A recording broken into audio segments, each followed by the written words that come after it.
ഇവിടെ 28 ബാർ ഉണ്ടായിരുന്നു ശ്രീ പിണറായി വിജയൻ 2016 മുഖ്യമന്ത്രിയാവുമ്പോൾ. ഇപ്പൊ കേരളത്തിലെ ബാറിന്റെ എണ്ണത്ര 900 ചില്ലാൻ ബാറായി. കാരണം മദ്യവ്യാപനം തടയാൻ വേണ്ടിയിട്ട് 28 ബാറിൽ നിന്ന് 900 ചില്ലാൻ ബാറായിട്ട് വർദ്ധിപ്പിച്ചു. നമസ്കാരം. വടക്കേ കോട്ടവാതിലിൽ മകരാക്ഷൻ, കിഴക്കും പടിഞ്ഞാറും ശുഖസാരണന്മാർ, തെക്ക് നിശുംഭൻ, പിൻനിരകാത്ത് പ്രഹസ്തൻ, ശത്രുവിൻ്റെ പിൻനിര മുറിക്കാൻ ധൂമ്രാക്ഷൻ, വലതുപാർശ്വത്തിൽ മഹാപാർശ്വൻ, ഇടത്ത് മഹോദരൻ, ആന 1000, രഥങ്ങൾ 10,000, പട 1 കോടി. ലങ്കയിൽ രാവണപ്രഭുവിനെ സംരക്ഷിച്ചു വന്നിരുന്നത് ഇങ്ങനെയൊക്കെയായിരുന്നു. ഇതുപോലെയായിരുന്നു നാട്ടിലും നിയമസഭയിലും വീട്ടിലുമൊക്കെ പിണറായി വിജയനെ കാത്തു സൂക്ഷിച്ചിരുന്നത്. രാജ്യവും ഭരണവും പോയതോടെ ശരശയ്യയിൽ കിടക്കുന്ന ഭീഷ്മ പിതാമഹൻ്റെ അവസ്ഥയിലായി ഈ പിണറായി വിജയൻ. ഇപ്പോഴത്തെ അവസ്ഥ കണ്ടാൽ പരിതാപകരമാണ്. ഇടം കൈ കാക്കാൻ ബാലഗോപാലൻ, പിന്നിര കാക്കാൻ ജനീഷ് കുമാറും റിയാസ് മരുമോനും, ഇടത് പാർശ്വം കാക്കാൻ സജി ചെറിയാൻ, പിന്നെ നിർഗുണ പരബ്രഹ്മങ്ങളെപ്പോലെ സഭയിൽ അന്താളിച്ചിരിക്കുന്ന കുറേ പുതുമുഖങ്ങൾ. അതിൽ കാരായി രാജനും സനോജുമുണ്ട്. ഈ ദുർബലമായ സൈന്യത്തെ വെച്ചുകൊണ്ട് വേണം പിണറായി വിജയന് നിയമസഭയിൽ യുദ്ധം ജയിക്കാൻ. രാഷ്ട്രതന്ത്രജ്ഞതയുടെ അസ്ത്രശാസ്ത്രാദി വിദ്യകളും ചൂതോട് ചതുരംഗവും പഠിച്ച VD സതീശൻ എടുക്കുമ്പോഴൊന്ന്, തൊടുക്കുമ്പോൾ 100, അയക്കുമ്പോൾ 1000 എന്ന ക്രമത്തിൽ വില്ലാളി വീരനായി അദ്ദേഹം എതിരാളികളെ നാമാവശേഷമാക്കുന്നു. ഇപ്പോഴത്തെ ബാറിൽ കൂൾ ഡ്രിങ്ക്സ് ആണ്. കേരളത്തിൽ മദ്യം ഒഴുക്കിയ ഒരു സർക്കാരിന്റെ പ്രതിനിധികൾ വന്ന് ഞങ്ങൾക്ക് ഉപദേശം നൽകാൻ, മദ്യം വ്യാപിപ്പിക്കരുത്, മദ്യം വ്യാപിപ്പിക്കരുത്, മദ്യം വിഷമാണ്, മദ്യം വിഷമാണ്. ആ ശരമാരിയിൽ ഭീഷ്മ പിതാമഹൻ വീണുപോയിരിക്കുന്നു. തലചായ്ക്കാൻ ഒരു അമ്പ് കൂടി അയച്ചു കൊടുത്ത് സൗജന്യം കാണിക്കുന്നു സതീശൻ. നാമസങ്കീർത്തനങ്ങൾ എണ്ണി വയസ്സ് 90 അടുത്തു പരിവത്സരം മേ എന്ന് പൂന്താനം നമ്പൂതിരി പാടിയതുപോലെ ജപിച്ചുകൊണ്ടിരിക്കേണ്ട പ്രായമാണ് പിണറായി വിജയൻ. നിയമസഭയിൽ വന്നിരുന്ന് ഇമാതിരി മേടിച്ചു കെട്ടേണ്ട വല്ല കാര്യവുമുണ്ടോ സഖാവേ? LDF അല്ലാതെ മറ്റാരുണ്ടെന്ന് പറഞ്ഞുകൊണ്ട് ജനങ്ങളെ കബളിപ്പിക്കാൻ നോക്കിയെങ്കിലും അത് ഏശിയില്ല. പകരം അങ്ങല്ലാതെ ഞങ്ങൾക്ക് മറ്റാരുണ്ട് എന്ന് പറഞ്ഞുകൊണ്ട് പാർട്ടി വീണ്ടും പ്രതിപക്ഷ നേതാവിൻ്റെ പദവി അങ്ങ് എടുത്തു കൊടുത്തു. ഇന്നലെ VD സതീശൻ്റെ ശരമാരിയിൽ ദേഹമാസകലം ചോര ഒലിപ്പിച്ചുകൊണ്ട് നിന്ന പിണറായി വിജയനെ സങ്കടത്തോടെ മാത്രമേ നമുക്ക് കാണാൻ കഴിയൂ. RSSന്റെ വിഷസർപ്പങ്ങളുടെ മുന്നിൽ വച്ച വിളക്ക് കൊളുത്തിയ സർക്കാരാണ് നിങ്ങൾ. സത്യത്തിൽ ഇപ്പോൾ മുഖ്യമന്ത്രിയും പ്രതിപക്ഷ നേതാവും ഒരാൾ തന്നെയാകുന്ന മാസ്മരികമായൊരു ജാലവിദ്യയാണ് നിയമസഭയിൽ നടക്കുന്നത്. സതീശൻ്റെ നിയമസഭയിലെ പ്രകടനം കണ്ടാൽ അങ്ങനെ തോന്നും.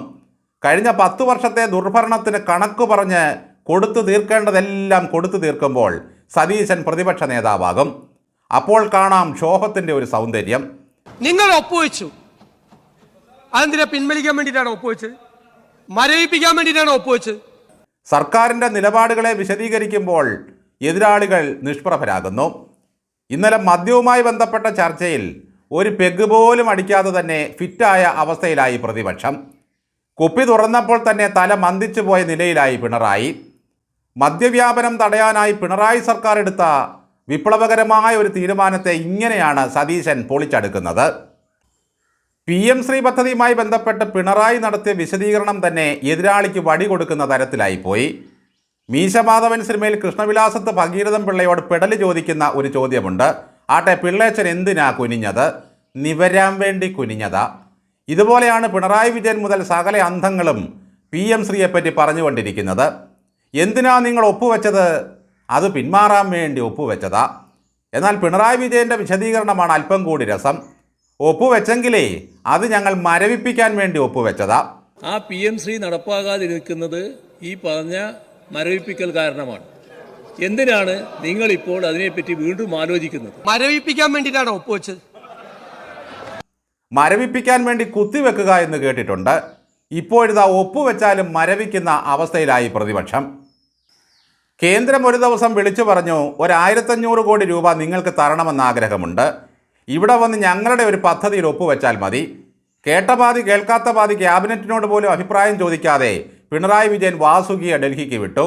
പാലമായ ബ്രിട്ടാസ് അവിടെ കാത്തു നിൽപ്പുണ്ടായിരുന്നു. നരേന്ദ്രമോദി നിവർത്തിക്കൊടുത്ത കടലാസുകളിലെല്ലാം ഒപ്പുവെച്ചു. 1500 കോടി രൂപയും വാങ്ങി. തൽക്കാലത്തെ പ്രയാസങ്ങളെല്ലാം മാറിക്കിട്ടി. സംഗതി വിവാദമാവുകയും ബിനോയ് വിശ്വം ആദ്യമായി കവിള് വീർപ്പിക്കുകയും ചെയ്തതോടെ പദ്ധതിയിൽ നിന്നും പിന്മാറാമെന്നായി. എന്നാൽ ഈ വിവരം കാണിച്ച് കേന്ദ്രത്തിനൊരു കത്ത് പോലും അയക്കാതെയാണ് ഇറങ്ങിപ്പോന്നത്. പുതിയ സർക്കാർ വന്നപ്പോൾ ആ ബാധ്യതയെടുത്ത് അവരുടെ ചുമലിൽ വെച്ചു. നിങ്ങൾ എത്രയും വേഗം പിന്മാറണമെന്നായി. പിന്നെ നിങ്ങളെന്തിനാ ഒപ്പിട്ട് കാശ് വാങ്ങിയത് എന്ന് ചോദിക്കുമ്പോൾ അതൊരു തന്ത്രമായിരുന്നു പോലും. സത്യത്തിൽ ഇപ്പോൾ നമ്മൾ കണ്ടുവരുന്നത് വന്ധ്യവയോധികനായ പ്രതിപക്ഷ നേതാവിനെ തട്ടിക്കളിക്കുന്ന മുഖ്യമന്ത്രിയെയാണ്. മീശയൊക്കെ പിരിച്ചു വെച്ച് രൗദ്രഭാവങ്ങളെടുത്ത് പിള്ളാരെ പേടിപ്പെടുത്തുന്ന കുറേ കാരണവന്മാരുണ്ടായിരുന്നു പണ്ട് തറവാടുകളിൽ. അയൽപക്കത്തെ പിള്ളേരെയും അവർ വിരട്ടാറുണ്ട്.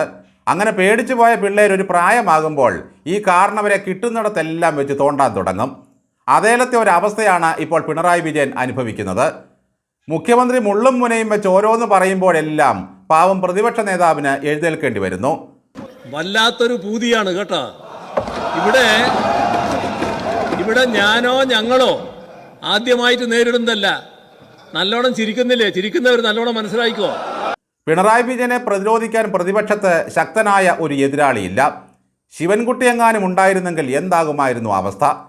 പിണറായി വിജയൻ വീണ്ടും എണ്ണ തേപ്പിച്ച് നിയമസഭയിൽ കൊണ്ടുവച്ചിരിക്കുന്ന ബാലഗോപാലൻ്റെ കാര്യമാണ് ഇതിലും കഷ്ടം.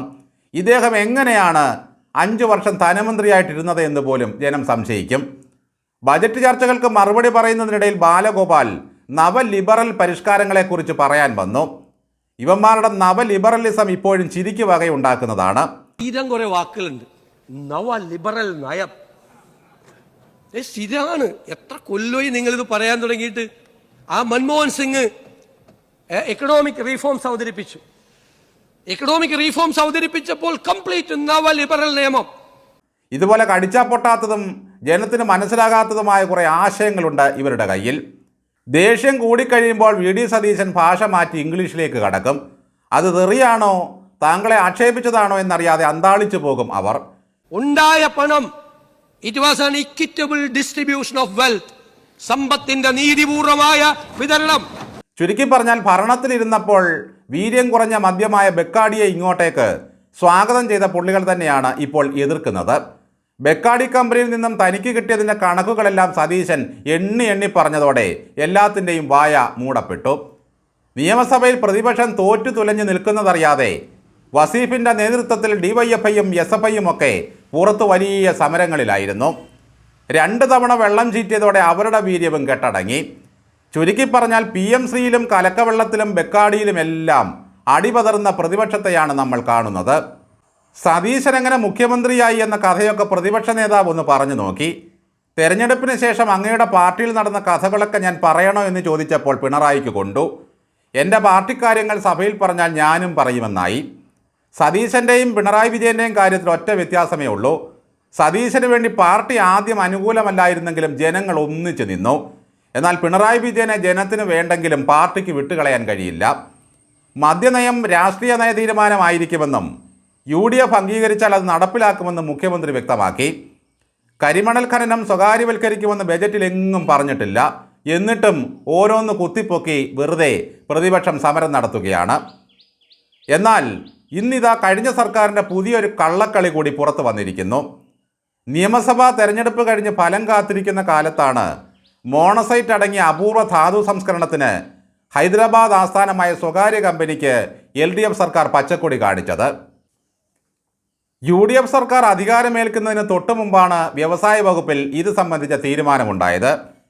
തെരഞ്ഞെടുപ്പിനും വോട്ടെണ്ണലിനുമിടയിൽ കാവൽ മുഖ്യമന്ത്രിയായിട്ടിരുന്ന സമയത്താണ് പിണറായി വിജയൻ ഈ പണി ഒപ്പിച്ചതെന്ന് ആലോചിക്കണം. അപ്പോൾ പിന്നെ ഈ സർക്കാർ മൂന്നാമതൊന്നുകൂടി വന്നിരുന്നെങ്കിൽ എന്താകുമായിരുന്നു അവസ്ഥ? അറബിക്കടൽ വലിച്ചു കെട്ടി അങ്ങ് കണ്ണൂർക്ക് കൊണ്ടുപോകുമായിരുന്നു. പിണറായിക്ക് എന്ത് നടപ്പിലാക്കാനും ആരോടും ചോദിക്കേണ്ട ആവശ്യമില്ല. എന്നാൽ മുഖ്യമന്ത്രി സതീശന് UDFിലെങ്കിലും ആലോചിച്ചേ മതിയാകൂ. ഇതാണ് ഈ 2 ഭരണവും തമ്മിലുള്ള വ്യത്യാസം. ശരിക്കും പറഞ്ഞാൽ ആധുനിക കവി അയ്യപ്പ പണിക്കരുടെ കവിത പോലെയായി പിണറായിയുടെ കാര്യം. എന്തിനാ നിങ്ങൾ കോഴിയെ മോഷ്ടിച്ചത്? അതോ എനിക്ക് ചുട്ടു തിന്നാനായിരുന്നല്ലോ. എന്തിനാ നിങ്ങൾ തുണി മോഷ്ടിച്ചത്? അതെനിക്ക് നാണം മറയ്ക്കാനായിരുന്നല്ലോ. ഇതുപോലെ പിണറായി വിജയനോടൊന്ന് ചോദിച്ചു നോക്കൂ. എന്തിനാ നിങ്ങൾ PM-ശ്രീയിൽ ഒപ്പിട്ടത്? അതേ 1500 കോടി കിട്ടാനായിരുന്നല്ലോ. കിട്ടാനുള്ളത് കിട്ടിയില്ലെങ്കിൽ കിട്ടൻ്റെ അച്ചിക്ക് ഉറക്കമില്ല എന്ന് നാട്ടിൻപുറത്ത് പണ്ടൊരു പഴഞ്ചൊല്ലുണ്ടായിരുന്നു. ഇന്നലെ എന്തായാലും കിട്ടാനുള്ളതെല്ലാം കാരണഭൂതത്തിന് കിട്ടി. അതുകൊണ്ട് സ്വസ്ഥമായി പോയി കിടന്നുറങ്ങി.